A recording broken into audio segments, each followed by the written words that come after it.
What up, you weirdos? Dave here, and I like budget multi-tools. Today, we are talking about the DeWalt Multitool. Very inspired, creative name. In this, we have, I apologize for being sick, by the way. Um, we have a main blade of 1.5 inches, a handle length of 3.5 inches, a handle width of a little bit more than 1.5, excuse me, and a handle depth of about 3/4 of an inch. This is most certainly pocketable. Stainless steel construction, I think, mostly. The exterior, the handles are covered in what feels like a very thick, kind of rubbery paint, which is excellent. It helps your hands, uh, helps you grip the tool. I like it. Very excellent paint job. What is great about this tool is the form factor. It is very much a square. That's not true.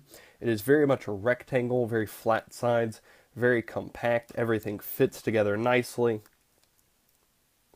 Also, the pliers. Great big heads. The wire cutters are anvil style, which means they go like this instead of like that. But they are adequate. They do their job just fine. There we go. So, good plier head, good wire cutters. Get off my paper. Thank you. Decent wire cutters, and they are spring action, which means that you can use them real good. Also, part of the form factor, you'll notice that the handle has uneven cutouts. I quite like it because it allows the base of your thumb to fit nicely in there, while the other cutout section fits your fingers quite nicely. So it's a little thing that I doubt was done intentionally, but works quite well for me personally. It Going over the tool selection for this tool, we have a medium flathead, we have a small Phillips and scissors. We also have the main blade and excuse me. And on this side, we also have a can opener with a smaller flathead, a little bit smaller flathead with a bottle opener and wire crimpers right there, wire strippers, there we go. And a two-way file, which is pretty good, with a 2-inch ruler. Whatever, my opinions on these are made well known. Put them on the handle. Come on. One thing that I am not a huge fan of is that these two middle tools here, while they have nail nicks, they have finger grooves. That's not true. They have nail nicks. There's no way to actually use the nail nick because they are covered up by each subsequent tool. But there is just enough tool clumping for you to use the can opener to pull these tools out. I know not everybody enjoys tool clumping, and generally can be a sign of a lower quality tool, but here it works. It's fine. Also, I like the main blade is locking. That is a liner lock, and it's done correctly. Right there, you can see the cutout. That is the lock, so you can very easily disengage it with one hand. Now, the blade itself, I have blade on here strictly because it is locking, not because it's necessarily quality. Yeah, it's not great. It's a blade on a budget multi-tool. What did you expect? It is kind of chisel ground. I'm not real sure what this white mark is down here near the blade, but the backside doesn't have it. So I think it may be semi-convex. This is a weird little thing. I like that it's locking. I don't like most everything else about it because it's kind of garbage. Also has scissors, which with the nail nick you can access nice and quickly, and much better blade than the knife.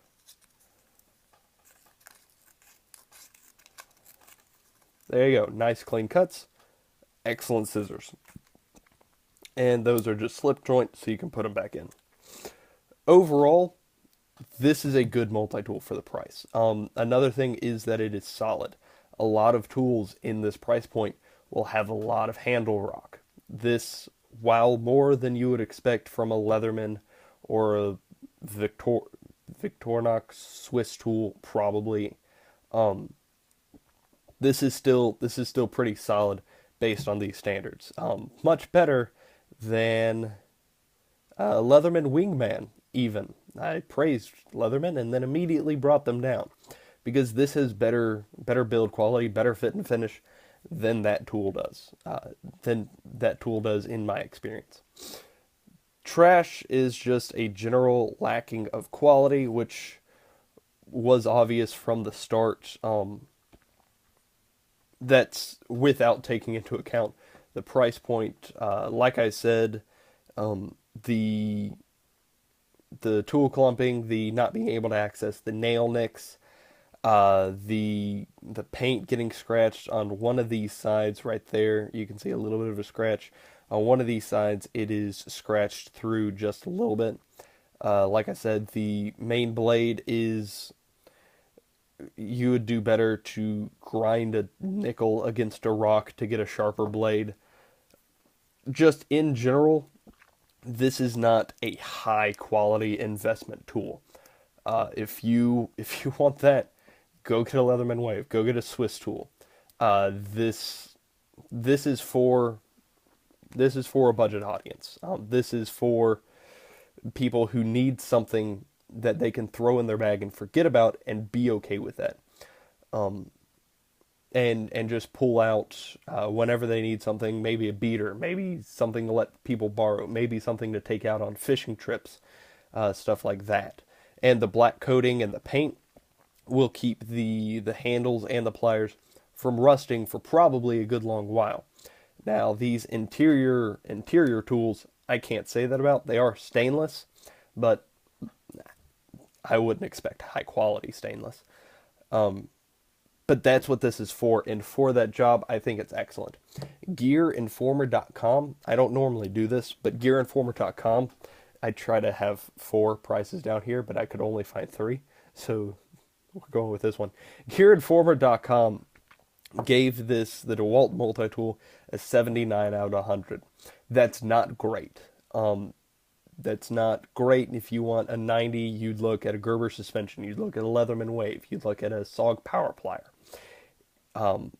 But 79, I mean, that's solid. That's passing. That is exactly correct for this. Yes, it has weak points. Yes, it has cons and takeaways. But it's fine. I'm definitely glad that I have it. I keep this in my vehicle, in my glove box, so that I keep a Leatherman squirt in my coin tray, so that I have quick access to a small pair of pliers, and I keep this in my glove box, so it takes a little bit longer to get to, but I still have access to a more or less full set of pliers. And I believe that that's pretty much what this was meant for, and in that role it works perfectly. HomeDepot.com, because DeWalt, I believe, is owned by Home Depot, sells this online for $25. Amazon, you can get it for $26. And Tractor Supply Company, I got this from for $25. Shortly after I made this purchase, and this purchase was a long time ago. As you can see, this is pretty old. But very shortly after I made this purchase, Tractor Supply Company went through a complete inventory revamp, and pretty much everything that I've reviewed on this channel that I say I got from Tractor Supply Company, they no longer carry and is no longer on their website. So this, the Rat 1, I believe, did I review the Rat 1 or the Rat 2? Not sure. but neither of these tools are on that website anymore. They aren't carried by that company. But if you can find it for $25, if you find this in Home Depot, great, get it. Don't think twice. If your son wants his first multi-tool, this is great for that. It's very simple, it's very intuitive, and it will teach him about what he wants in a quality multi-tool in the future. Scissors, appropriate amount of screwdrivers, a locking blade, stuff like that, wire cutters, form factor. It's excellent. I love it. Out of 5 stars, I give this a A. If you have any questions, comments, or suggestions, please let me know down below. And other than that, have a great day.